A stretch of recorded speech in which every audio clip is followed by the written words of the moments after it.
नमस्कार। आज है 26 जून, दिन बृहस्पतिवार। ये बीबीसी हिंदी का न्यूज पॉडकास्ट दिन भर पूरा दिन पूरी खबर है। मेरा नाम है मोहनलाल शर्मा और मैं हूं संदीप राय। ईरान के सर्वोच्च नेता आयतुल्लाह अली खामनेई ने कहा कि अमेरिका की सैन्य कार्रवाई परमाणु संवर्धन को लेकर नहीं थी, बल्कि ईरान के आत्मसमर्पण के लिए थी। लेकिन उससे कुछ हासिल नहीं हुआ। खुदा रो सपास मिगुजारिम कि बे नीरुहाय मुसल्लह मा कमक कर। अमेरिका ने दोहराया कि उसके हमलों में ईरानी परमाणु फैसिलिटीज तबाह हुई। करेंगे विश्लेषण कि क्या वाकई ईरान ने इसराइल को हरा दिया। विरोधाभास जो है बयानों में है वो यही दिखता है कि वो अचीव ऑब्जेक्टिव्स अमेरिका नहीं कर पाई है जितना कि वो दावा कर रही थी, और इसलिए इंटेलिजेंस रिपोर्ट जो है वो राजनीतिक नहीं होती है, और वो अमेरिकी इंटेलिजेंस रिपोर्ट की प्रिलिमिनरी रिपोर्ट थी। इंटरनेशनल स्पेस स्टेशन पर पहुंचा ड्रैगन स्पेसक्राफ्ट। शुभांशु समेत 4 अंतरिक्ष यात्री वहां उतरे। Dragon Grace and the Axiom Mission 4 crew have arrived to the International Space Station at 5:31 a.m. Central Time. आगे बढ़े उससे पहले देश दुनिया की खबरें सुनिए संदीप राय से।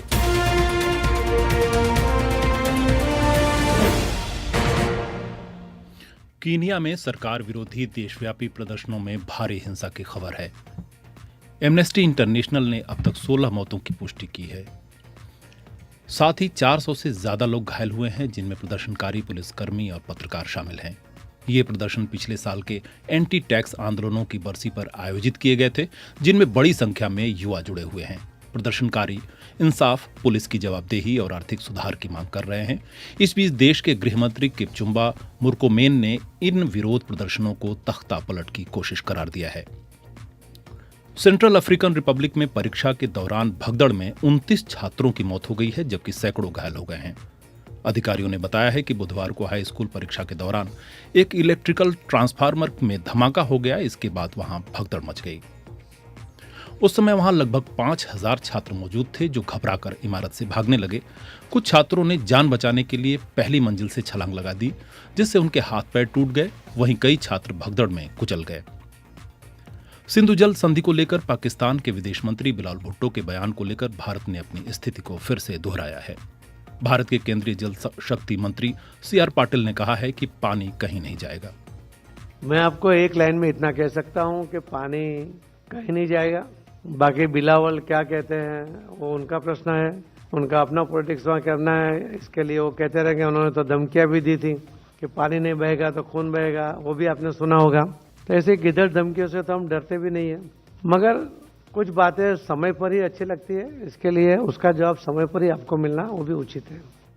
सोमवार को पाकिस्तान के नेशनल असेंबली के बजट सेशन में बोलते हुए बिलावल भुट्टो ने कहा था कि भारत के पास 2 विकल्प हैं: निष्पक्ष तरीके से पानी का बंटवारा या फिर सभी 6 नदियों से पानी ले लेंगे। गजा में हमास के नियंत्रण वाले स्वास्थ्य मंत्रालय का कहना है कि इस्राएली हवाई हमलों और गोलीबारी में 20 से अधिक फलस्तीनियों के मारे जाने की खबर है। मरने वालों में 9 लोग गजा सिटी के एक स्कूल में शरण लिए हुए थे। वहीं केंद्रीय गजा में संयुक्त राष्ट्र की एक राहत सामग्री का इंतजार कर रहे लोगों पर भी हमला हुआ है, जिसमें 3 लोगों की मौत हुई और दर्जनों लोग घायल हो गए हैं। इस बीच वेस्ट बैंक में भी हिंसा की खबर है, और जहां इस्राएली फौज की गोलीबारी में 4 फलस्तीनी मारे गए। संयुक्त राष्ट्र के मानवाधिकार प्रमुख वोल्कर टर्क 9 साल में पहली बार श्रीलंका के दौरे पर हैं। श्रीलंका में 16 साल पहले हुई हिंसा में जनसंहार और बड़ी संख्या में लोगों के लापता होने के आरोप हैं। उत्तरी श्रीलंका के जाफना शहर में हाल ही में मिली एक सामूहिक कब्र का दौरा करते हुए टर्क ने कहा कि वहां मारे गए तमिल अल्पसंख्यकों की पहचान और सच्चाई जानने के लिए स्वतंत्र फॉरेंसिक विशेषज्ञों की मदद की जरूरत है। हालांकि श्रीलंका की सरकारें किसी भी अंतर्राष्ट्रीय जांच का विरोध करती रही हैं। अहमदाबाद में दुर्घटनाग्रस्त एयर इंडिया विमान के ब्लैक बॉक्स को दिल्ली लाया गया है। भारतीय नागरिक उड्डयन मंत्रालय ने बताया है कि कॉकपिट वॉइस रिकॉर्डर यानी CVR और फ्लाइट डेटा रिकॉर्डर यानी FDR दोनों को पूरी सुरक्षा के साथ AIB लैब दिल्ली लाया गया है। CVR और FDR का डाटा का विश्लेषण शुरू किया जा चुका है। इस हादसे में जमीन पर विमान की चपेट में भी कुछ लोग आए थे और कुल मिलाकर कम से कम 270 लोगों की मौत हुई थी।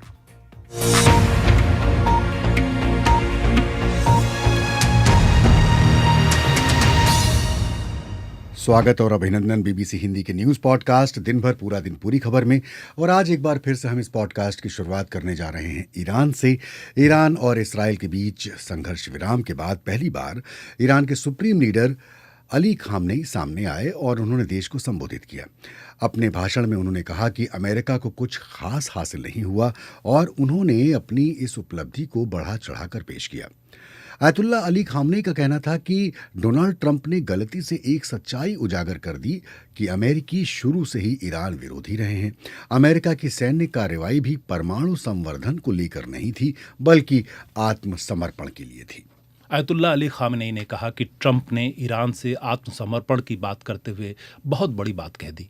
ईरान जैसे महान देश और राष्ट्र के लिए आत्मसमर्पण का उल्लेख ही अपमान है।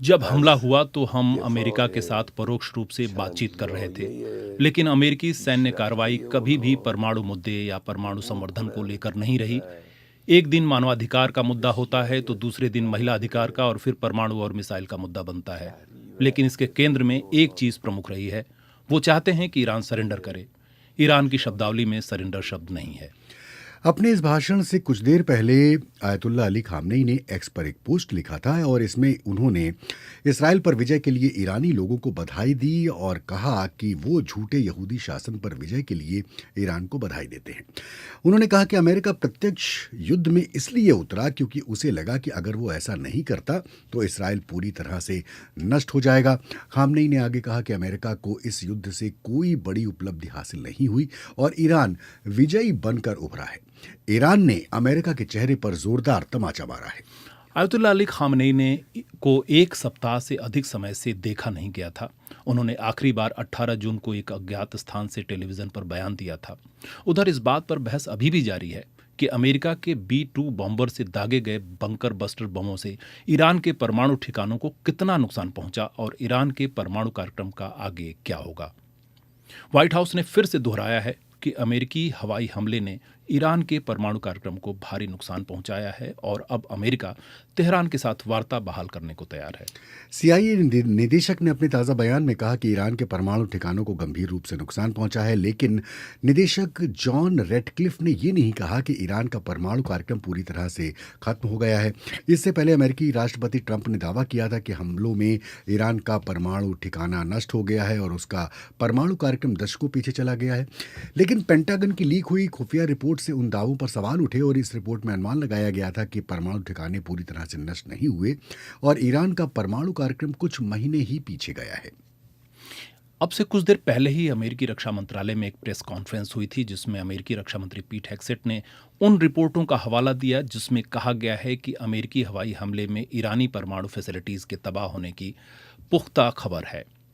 The DIA that put that report out says this is a preliminary low confidence report and will continue to be refined. अमेरिकी रक्षा मंत्री कह रहे हैं कि DIA ने कहा है कि ये शुरुआती रिपोर्ट थी और जैसे जैसे इंटेलिजेंस इनपुट उपलब्ध हो रहे हैं इसे सुधारा जा रहा है। इसराइली परमाणु ऊर्जा आयोग की रिपोर्ट कहती है कि फोर्दो परमाणु फैसिलिटी निष्क्रिय हो चुकी है। अंतर्राष्ट्रीय परमाणु ऊर्जा एजेंसी के प्रमुख राफेल ग्रोसी ने भी कहा है कि इसराइली अमेरिकी हमले से ईरानी परमाणु केंद्रों को भारी नुकसान पहुंचा है। IDF ने भी यही बात कही है और ईरान के विदेश मंत्री ने भी कहा है कि काफी नुकसान पहुंचा है और उधर ईरान में हालत धीरे धीरे सामान्य हो रहे हैं। ईरान ने कुछ शर्तों के साथ BBC को रिपोर्टिंग की इजाजत दी है। तेहरान में मौजूद BBC संवाददाता ली डूसे ने वहां के हालात के बारे में एक रिपोर्ट दी है।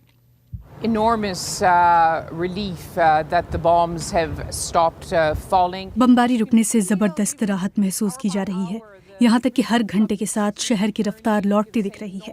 कुछ समय पहले मैंने देखा कि कुछ युवा ईरानी पुरुष और महिलाएं रनिंग गियर में सड़कों पर थे। आज यहाँ एक खूबसूरत गर्मी का दिन है। ट्रैफिक वापस लौट रहा है। आज पहली अंतर्राष्ट्रीय उड़ानें शुरू होंगी। इंटरनेट सेवा बहाल हो गई है जिससे ईरानी अब इसका इस्तेमाल कर पा रहे हैं। तेहरान की सड़कों पर अब भी कई कैफे, दुकानें और सरकारी दफ्तर बंद हैं। इसराइली हमलों के बाद बड़ी संख्या में लोग शहर छोड़कर चले गए थे और अब तक कुछ लौटे नहीं हैं। वो देखना चाहते हैं कि संघर्ष विराम टिकाऊ है या नहीं। आज एक वरिष्ठ ईरानी सैन्य कमांडर का जनाजा हो रहा है जो इसराइली हवाई हमलों में मारे गए थे। इस हमले में कई शीर्ष सैन्य अधिकारी और प्रमुख परमाणु वैज्ञानिक भी मारे गए। इस्लामिक रिवॉल्यूशनरी गार्ड कोर के प्रमुख हुसैन सलामी को देश के मध्य क्षेत्र में दफनाया जाएगा। उधर कल नेटो की बैठक में ट्रंप ने कहा कि अमेरिका और इसराइल के बीच अगले हफ्ते बातचीत होने वाली है और वो चाहते हैं कि परमाणु कार्यक्रम खत्म करने को लेकर ईरान कोई वादा करे, लेकिन इस तरह की किसी बातचीत को लेकर ईरान की ओर से अभी तक कुछ भी नहीं कहा गया है। हालांकि ट्रंप के मिडिल ईस्ट विशेष दूत स्टीव विटकॉफ ने बीबीसी के सहयोगी नेटवर्क एबीसी से कहा कि दोनों पक्षों के बीच प्रत्यक्ष और परोक्ष रूप से बातचीत जारी है। उन्होंने कहा कि ईरान पर परमाणु कार्यक्रम छोड़ने का दबाव जारी रहेगा। विटकॉफ ने एक चैनल को दिए इंटरव्यू में माना है कि 24 जून को अमेरिका ने ईरान पर लगे कुछ प्रतिबंधों में ढील दी है। मसलन वह चीन को तेल बेच सकता है।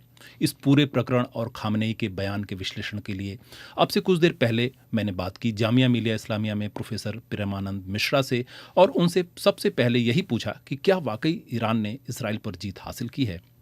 देखिए, इसके कई मायने हैं। एक तो ये कि ये संदेश वो उन्होंने जो आज एड्रेस किया है अपने नेशन को, उसमें उन्होंने 3-4 प्रमुख बातें कही हैं। उसमें ये सबसे जो प्रमुख बात उन्होंने ये कही है कि अगर ईरान को अगर किसी भी देश ने या किसी सोसाइटी ने समझने की कोशिश की है तो वो कभी भी सरेंडर नहीं करेगा, और जिस तरह के बयान अमेरिकी राष्ट्रपति ने दिया था ईरान के लिए, वो कभी भी जो है सो बर्दाश्त के काबिल नहीं ईरानियंस के लिए, और यही जो है वो संदेश देना चाहते थे।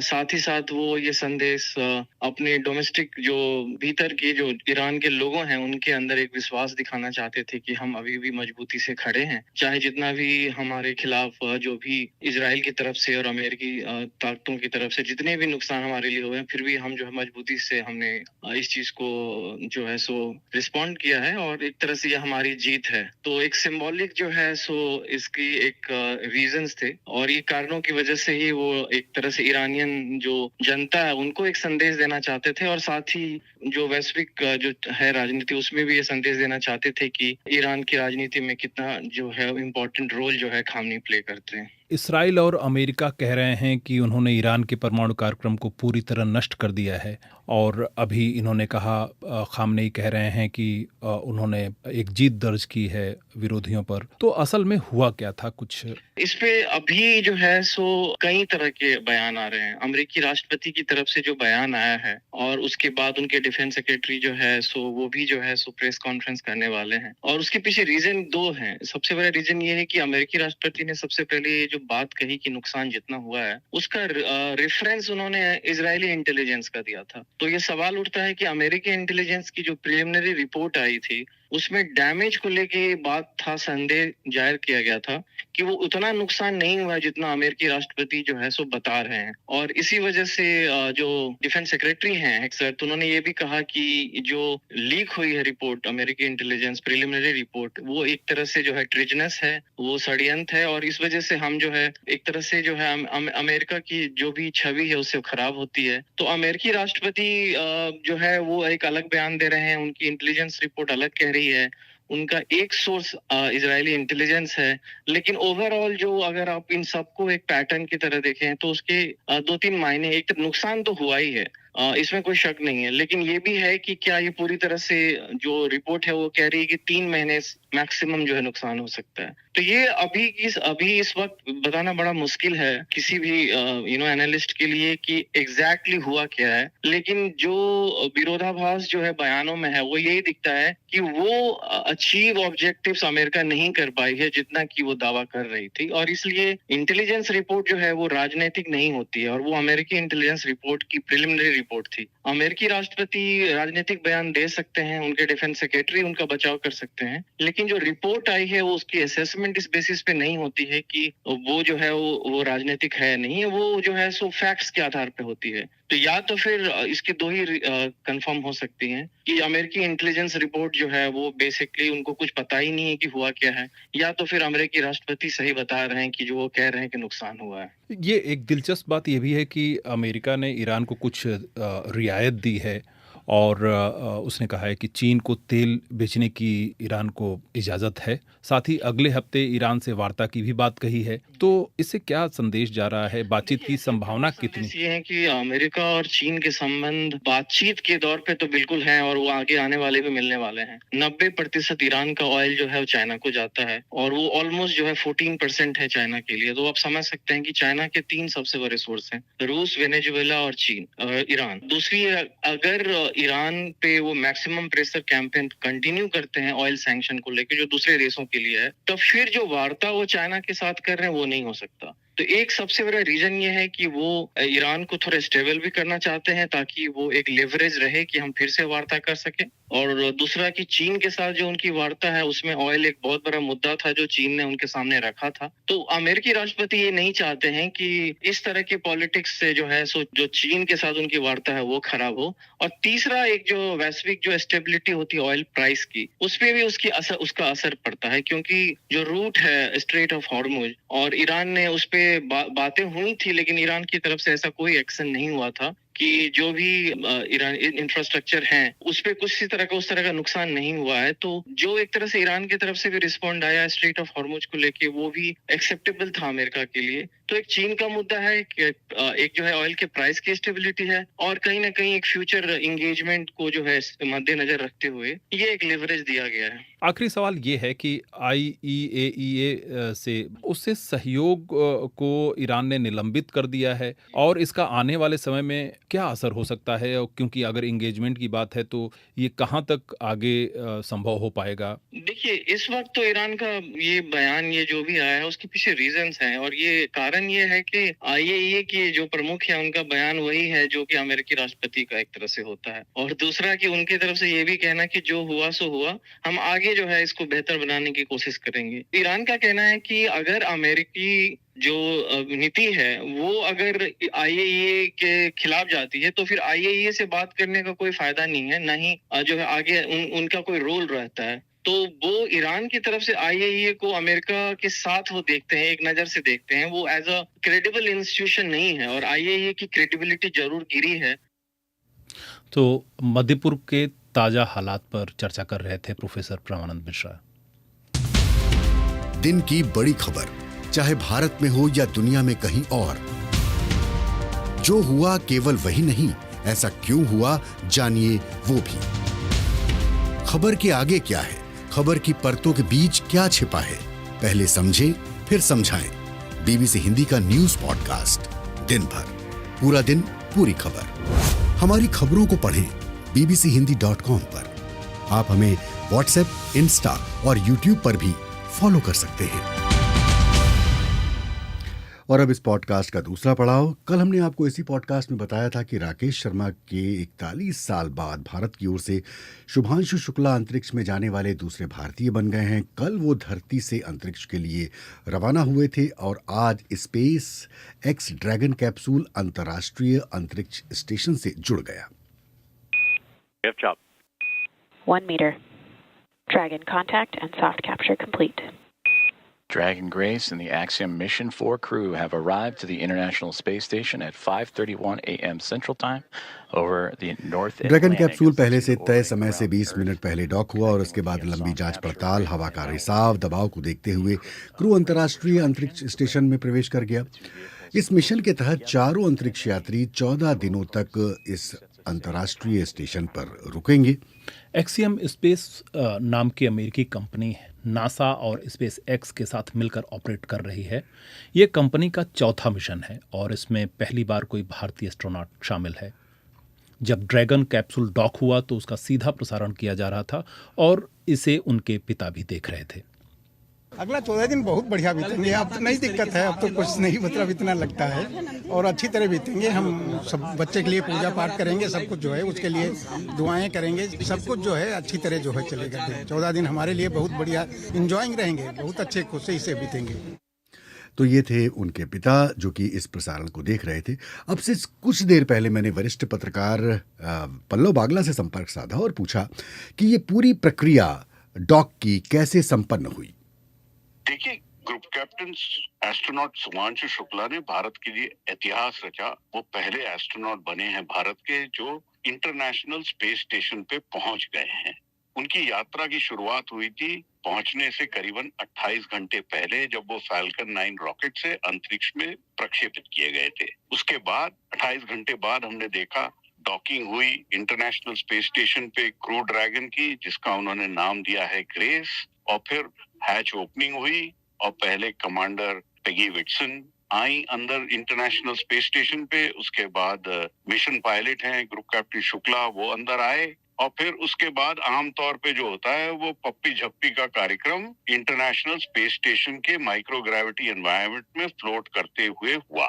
जो डॉकिंग का मैकेनिज्म होता है वो बड़ा ट्रिकी होता है और उसमें बहुत टाइम लगता है। तो जब शुरू हुई डॉकिंग और जब उसके बाद एंट्री हुई, उसमें कई घंटे लगे और इसमें कोई घबराने वाली बात नहीं थी, इसमें इतना ही टाइम लगता है। और ये जो 28 घंटे का सफर था, ये इन्होंने क्रू ड्रैगन पे, जो कि स्पेसएक्स का है, उस पे किया था और उसमें उनकी जर्नी कंफर्टेबल रही। उन्होंने ये बताया था जो इंटरेक्शन हुआ उसमें कि थोड़ी सी उनको मोशन सिकनेस हुई थी, लेकिन उसके बाद वो अच्छी नींद मिली उनको। तो जब वो एंटर किए, वो खूब हंसी खुशी से स्माइल करते हुए गए। फिर हमने ये देखा कि उनको कोई पानी या लिक्विड के लिए उनको दिया गया था, वो पी रहे थे चारों। और फिर अब उनका 14 दिन का जो कार्यक्रम है इंटरनेशनल स्पेस स्टेशन पे, वो शुरू हो गया है। सेफ्टी ब्रीफिंग हुई होगी उसके बाद उनकी, और वो पहली रात गुजारेंगे इंटरनेशनल स्पेस स्टेशन पे।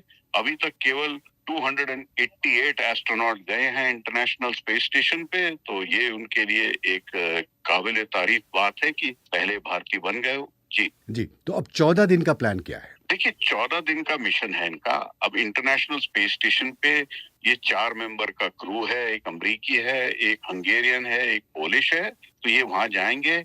इसमें भारत के 7 एक्सपेरिमेंट हैं जो भारत के वैज्ञानिकों ने उनको करने के लिए दिए हैं, वो करेंगे। और फिर 5 नासा इसरो के स्पेशल ह्यूमन बायोलॉजी के एक्सपेरिमेंट हैं, वो करेंगे। जो नासा इसरो के एक्सपेरिमेंट है उसके बारे में डिटेल नहीं बताए गए हैं, लेकिन वो करेंगे जरूर। और उसके साथ साथ ये चारों एस्ट्रोनॉट, जो कि एक तरह से इंटरनेशनल स्पेस स्टेशन पे गेस्ट का रोल प्ले करते हैं, वो 60 और साइंटिफिक एक्सपेरिमेंट्स करेंगे।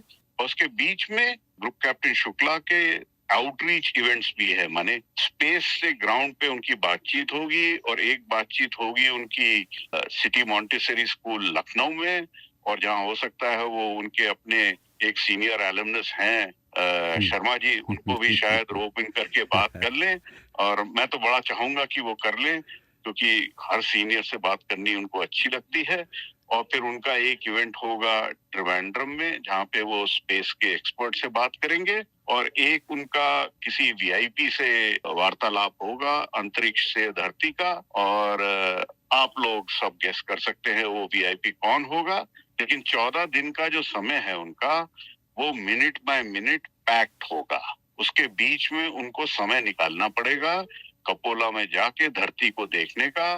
और जो विंग कमांडर राकेश शर्मा ने कहा था, वो नजारा देखने का कि भारत कैसा दिखता है, सारे जहां से अच्छा दिखता है। हो सकता है वो जब वीआईपी से बात करें तो कहें सारे जहां से अच्छा एक विकसित भारत दिखता है उनको। तो वरिष्ठ विज्ञान पत्रकार पल्लव बागला बता रहे थे कि 14 दिन में क्या कुछ होने वाला है और किस तरह के एक्सपेरिमेंट वहां पर अंतर्राष्ट्रीय स्पेस स्टेशन पर होंगे और क्या क्या कार्यक्रम यानी कि प्रोग्राम हो सकता है। आप सुन रहे हैं बीबीसी हिंदी का पॉडकास्ट दिन भर, पूरा दिन पूरी खबर। फिल्म अभिनेत्री रेखा की यादगार फिल्म उमराव जान 1981 में रिलीज हुई थी, लेकिन 44 साल बाद कल यानी 27 जून को अब यह दोबारा 4K वर्जन में रिलीज हो रही है। इसके निर्देशक थे मुजफ्फर अली। तो जो बीबीसी संवाददाता इकबाल अहमद हैं, उन्होंने मुजफ्फर अली से बातचीत की, लंबी बातचीत की, और उस बातचीत का एक छोटा सा हिस्सा हम आपको सुनवाने जा रहे हैं।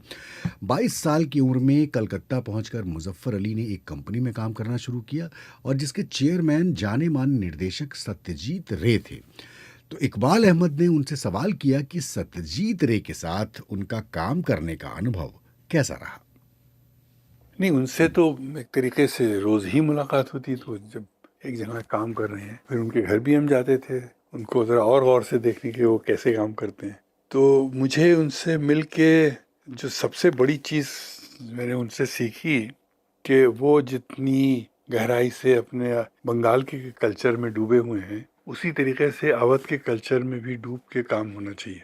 लेकिन उनकी एक फिल्म है शतरंज के खिलाड़ी, जो ज़ाहिर वाजिद अली शाह साहब और पूरे अवध, गदर के वक्त के अवध की कहानी है। आप जिस नज़रिए से वाजिद अली शाह साहब को या अवध का कोई शख्स देखता होगा और जिस तरीके से शतरंज के खिलाड़ी में वाजिद अली शाह का पोर्ट्रेयल है, आप क्या कहेंगे? देखिए, उनकी शख्सियत से मुतासिर होना एक चीज़ है जी, उनके नज़रिए से मुतासिर होना एक और चीज़ होती है। तो इसमें नज़रिया जो था उनका, वो कुछ एक सिनिकल नज़रिया था जिससे मैं इत्तेफाक नहीं रखता था।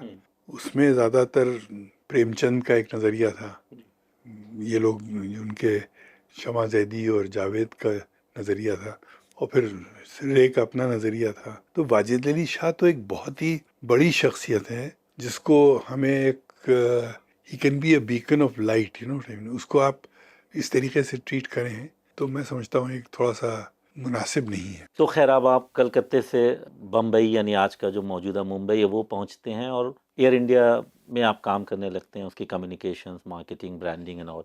फिर गमन बनाने का ख्याल कैसे आया, और ये नौकरी करते हुए?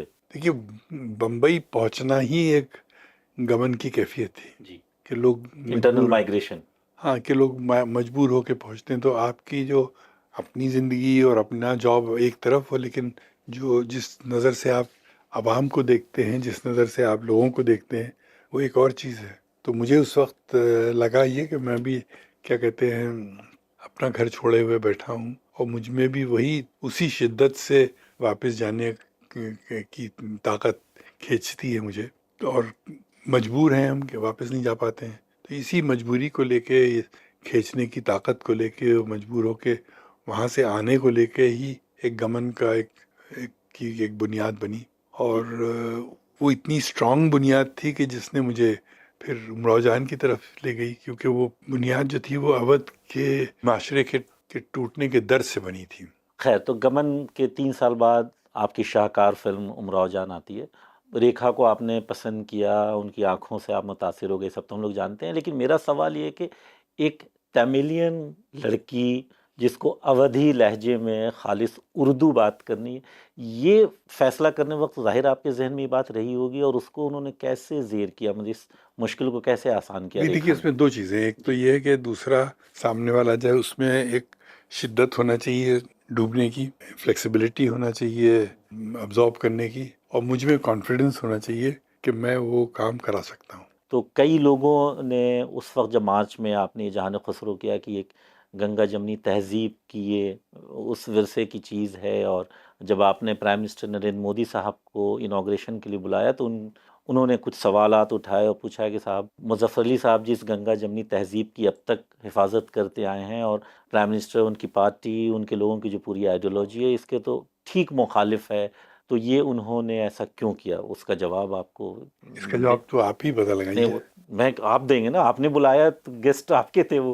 भाई, मैंने लोगों ने सवाल किया, मैं तो उनका एक रिप्रेजेंटेटिव हूँ, सवाल कर रहा हूँ। नहीं, उन्होंने जो आके बात की वो बहुत अहम बात की। उन्होंने गंगा जमनी तहजीब की बात की, उसकी हिफाजत की बात की, बहुत अच्छी बातें की। और एक मुल्क के प्रधानमंत्री को ये कहना हम लोगों के लिए हिम्मत अफजाई की बात होती है कि हम नहीं सुनना चाहते ये बात। बिल्कुल, आप नहीं सुनना चाहते थी बात। बिल्कुल सुनना चाहेंगे। तो उससे आपके मतलब आप में कुछ हिम्मत बढ़ी होगी ना, यकीनन। तो इसी से मेरा बस आखिरी सवाल है कि आगे आने वाला अगला 5-10 साल का हिंदुस्तान आप कैसे देखते हैं? नहीं, मैं तो देखिए अपने ख्वाब देख रहा हूँ, वो अलग चीज़ है। मैं ये नहीं कर सकता हूँ कि मेरा बच्चा क्या ख्वाब देखेगा। बट आपके ख्वाब की ताबीर कैसे हो, कहीं से कोई उम्मीद की किरण आपको? वो तो हो ही रही है, कोई ख्वाब बेकार तो जाता नहीं है। प्रसिद्ध फिल्म निर्देशक मुज़फ़्फ़र अली से बात की है इकबाल अहमद ने, और ये एक बड़ा इंटरव्यू है। यदि आप इस इंटरव्यू को देखना चाहते हैं तो ये इंटरव्यू आपको BBC हिंदी के YouTube पेज पर ज़रूर मिलेगा। यहाँ पर आपको बताना ज़रूरी है कि कल है शुक्रवार, और जो कल का दिन है वो है कहानी ज़िंदगी का। तो कल सवेरे कहानी ज़िंदगी के में आप देखेंगे कि कल का गेस्ट कौन है, उसके लिए आप इंतज़ार करें। सवेरे ये स्टोरी पब्लिश होगी और सवेरे ही आपको पता चलेगा कि इस बार का हमारा नया अतिथि कौन है, जिसे कि लाते हैं इरफान। तो इसे देखें, और इसके बाद हम आपसे फिलहाल आज पूरा दिन पूरी खबर में इतना ही। आज स्टूडियो और प्रोडक्शन की जिम्मेदारी संभाल रहे थे तिलक राज भाटिया। मुलाकात का वक्त तो तय है, शुक्रवार को वक्त यही है 7:30 बजे। मुझे यानी कि मोहनलाल शर्मा और संदीप राय। को अनुमति दें। हमें सुनने के लिए शुक्रिया। वादा कि कल हम आपसे फिर मिलने वाले हैं। नमस्कार। नमस्कार।